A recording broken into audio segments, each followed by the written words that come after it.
करना कुछ नहीं, अपना घर नहीं बनाते थे, बसाते थे, संत सेवा करते थे। ठाकुर जी रीझ गए हरपाल से। ठाकुर जी बोले, देखो ये सब चोरी कर करके और मेरे संतों को पवारा है। ठाकुर जी बोले, इस पर अनुग्रह करने जाना है।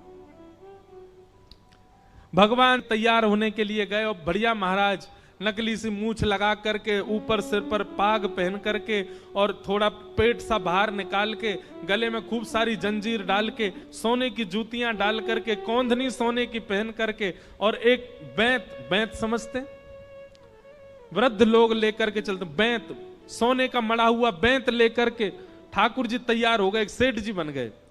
लक्ष्मी भैया ने पूछा, भगवान बड़ा सुंदर स्वरूप धारण किया, कहां जा रहे हो? बोले, अपने भक्त से मिलने जा रहे हैं। रुक्मणी जी बोली, मैं भी चलूंगी।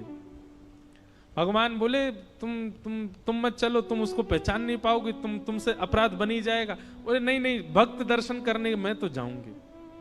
भगवान बोले, जल्दी तैयार हो जाओ। रुक्मणी जी एक सेठानी बन गई, ठाकुर जी सेठ जी बन गए, और दोनों ने मन में विचार किया कि हरपाल जी को दर्शन देना है। और यहां हरपाल जी की स्थिति क्या थी? अब संत सेवा के लिए कहीं से भी धन नहीं मिल रहा था, तो हरपाल जी एक मार्ग पर जाकर के बैठ गए और सोचने लगे, कोई धनवान यहां से निकलेगा तो उसको लूट लूंगा और लूट के भाग जाऊंगा, सारा धन संत सेवा में लगा दूंगा। तभी उस मार्ग पर कोई और तो आया नहीं, ठाकुर जी सेठ बन करके आ गए। और महाराज खूब सारे गहने पहन करके, पाग बढ़िया सोने की जड़ाऊ पाग पहन करके, ऐसे वस्त्र पहन करके, और छम छम करते चलते आ रहे हैं, उन गहने ही बज रहे हैं ठाकुर जी के। हरपाल जी ने जैसे नेत्र खोल करके देखा,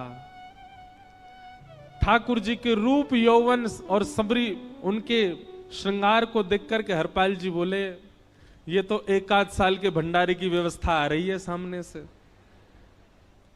इतने में ही सेठानी जी, रुक्मणी जी भी आई, उनको ओहो, ये तो कम से कम 5-10 साल की व्यवस्था आ रही है। अगर ये दोनों लूट लिए जाएं तो 10 साल चोरी नहीं करनी पड़ेगी। देखो कितना धन संपन्न।